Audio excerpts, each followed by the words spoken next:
Hi guys, welcome back to YouTube channel Global Bytes. നമുക്കിന്നൊരു വെളുത്തുള്ളി അച്ചാർ ട്രൈ ചെയ്ത് നോക്കിയാലോ. അതിനാവശ്യമായിട്ടുള്ള ഇൻഗ്രീഡിയൻസ് നമ്മൾ എടുത്ത് വെച്ചിട്ടുണ്ട്. നമ്മൾ ഇതിലേക്ക് ആവശ്യമായിട്ടുള്ള ചട്ടി നമ്മൾ ചൂടായതിന് ശേഷം നമ്മൾ നല്ലെണ്ണയാണ് ഒഴിച്ചു കൊടുക്കുന്നത്. നല്ലെണ്ണ ചൂടായി കഴിയുമ്പോഴത്തേക്ക് നമ്മൾ കടുക് ഇട്ട് കൊടുക്കുന്നുണ്ട്. അതിന് ശേഷം നമ്മൾ അരിഞ്ഞു വെച്ചിരുന്ന ഇഞ്ചി ഇട്ട് കൊടുക്കുന്നുണ്ട്. ഇനി നിങ്ങൾക്ക് പച്ചമുളക് വേണേൽ പച്ചമുളക് ഇടാം. നമ്മൾ എടുത്തേക്കുന്ന വെള്ളക്കാന്താരിയാണ്, ഞെടുപ്പടുത്തി അത് ഇട്ടിട്ടുണ്ട്. ഇനി നമ്മൾ കറിവേപ്പിലയും കൂടി ഇട്ട് കൊടുത്ത് ജസ്റ്റ് ഒന്ന് വാട്ടിയെടുക്കുന്നുണ്ട്.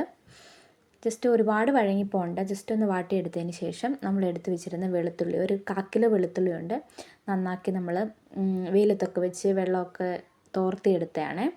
നമ്മളത് ഇട്ട് കൊടുക്കുന്നുണ്ട്. അത് ജസ്റ്റ് ഒന്ന് വഴണ്ടി വന്നതിന് ശേഷം നമ്മളിതിലേക്ക് ആവശ്യമായിട്ടുള്ള മഞ്ഞൾപ്പൊടി, ഉലുവാപ്പൊടി, കായപ്പൊടി ഇത്ര ഇട്ട് കൊടുത്ത് നമ്മൾ വഴറ്റിയെടുക്കുവാണ്. ഒരുപാട് വഴന്ന് പോകണ്ട വെളുത്തുള്ളി, ജസ്റ്റ് വഴന്ന് കിട്ടിയാൽ മതി നമുക്ക്. ഇനി നമുക്ക് ആവശ്യമായിട്ടുള്ള ഉപ്പ്, നിങ്ങളുടെ ഉപ്പിൻ്റെ ടേസ്റ്റ് അനുസരിച്ചിട്ട് ഉപ്പ് ആവശ്യത്തിന് ചേർത്ത് കൊടുക്കുക.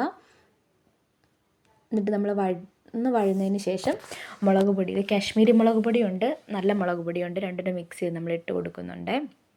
ഇതും ചേർത്ത് നമ്മൾ നന്നായിട്ട് വഴറ്റിയതിന് ശേഷം നിങ്ങൾക്ക് മധുരം ആവശ്യമുണ്ടെങ്കിൽ ഒരു ലേശം ശർക്കര ചേർത്ത് കൊടുക്കുക. അതിനോടൊപ്പം നമ്മൾ വിനാഗിരിയോടെ നമ്മൾ ചേർത്ത് കൊടുക്കുന്നുണ്ട്. അതിനുശേഷം ഇളക്കി നമുക്കിത് സെർവ് ചെയ്തെടുക്കാവുന്നതാണ്. സോ ടേസ്റ്റി ആയിട്ടുള്ള വെളുത്തുള്ളി അച്ചാർ റെഡി ആയിട്ടുണ്ട്. എല്ലാവരും ട്രൈ ചെയ്ത് നോക്കുക. Okay, bye bye, take care.